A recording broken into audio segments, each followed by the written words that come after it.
Pregnancy is a beautiful journey, but as you all know, pregnancy is all about hormonal imbalance during this entire 9 months. তো আজকে আমি আপনাদের সঙ্গে discuss করব এই ভিডিওতে কিছু কমন বা uncommon type skin changes what I face during my pregnancy. এই স্কিন চেঞ্জেস গুলো ভ্যারি করতে পারে ফ্রম পারসন টু পারসন। আর আমি আমার লাস্ট ভিডিওতে আপনাদের সঙ্গে ডিসকাস করেছিলাম যে কি কি স্কিনের সমস্যা হতে পারে প্রেগন্যান্সির সময়, আর কি কি আপনারা ইনগ্রেডিয়েন্ট ইউজ করবেন, কিভাবে সেগুলোকে ম্যানেজ করবেন। যদি আপনারা না দেখে থাকেন তাহলে আমি আপনাদেরকে আই বাটনের লিংকটা দিয়ে দেব, আপনারা সেখান থেকে দেখে নেবেন। So here I am, Dr. Shoma. Welcome to my channel. যদি আপনাদের আমার এই ভিডিও ভালো লেগে থাকে তাহলে প্লিজ লাইক করবেন, শেয়ার করবেন আর সাবস্ক্রাইব করবেন আমার চ্যানেলকে। তো ফার্স্ট চেঞ্জ বলছি, আমার হয়েছিল লিনিয়া নাইগ্রা। তো লিনিয়া নাইগ্রা হচ্ছে যেটা আম্বেলিকাস থেকে একটা স্ট্রেট লাইন আসে পিউবিক সিম্ফাইসিস অবধি। তো সেটাকে আমি ফার্স্ট নোটিস করেছিলাম ডিউরিং 3rd মান্থ অফ প্রেগন্যান্সিতে।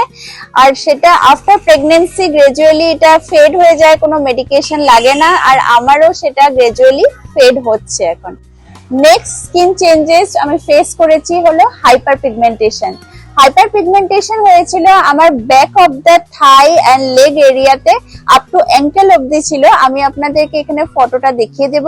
তো সেটাও আফটার প্রেগন্যান্সি আমি জানি যে সেটা গ্রাজুয়ালি ফেড হয়ে যায়, আমারটা একটু ফেড হয়েছে।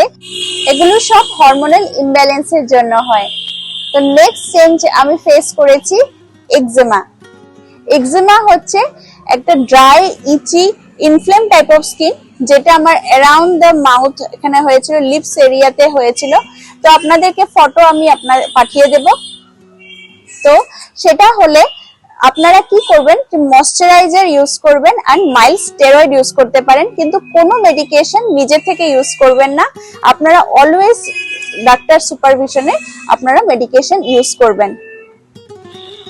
নেক্সট চেঞ্জেস হচ্ছে আমার ইকথায়াসিস। ইকথায়াসিস হচ্ছে একটা ড্রাই স্কেলি থিকেন স্কিন, যেটা নাকালের চারদিকে হয়। সেটা একটা ক্রনিক কন্ডিশন, এটাও একটা ফর্ম অফ এক্সেমা। আমি ময়শ্চারাইজার ইউজ করেছিলাম আর টপিক্যাল স্টেরয়েড ইউজ করেছিলাম, কিন্তু এটা কোনো পার্মানেন্ট কিওর না। তো সেটা আমি জানি। তো আপনারাও যদি হয় ডক্টরের পরামর্শ নিয়ে আপনারা মেডিকেশন ইউজ করবেন। নেক্সট চেঞ্জেস হয়েছিল আমার একনি। একনিটা আমার একদম স্টার্টিং পিরিয়ডে হয়েছিল, around 1st to 2nd month of প্রেগন্যান্সিতে। বাট তারপর আমার থ্রুআউট দ্য প্রেগন্যান্সিতে কোনো একনি হয়নি।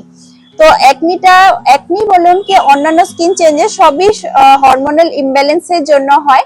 যদি একনি হয়ে থাকে নিজে থেকে কখনো রেটিনয়েড বা বেনজাইল পেরক্সাইড বা এই ধরনের মেডিকেশন নেবেন না।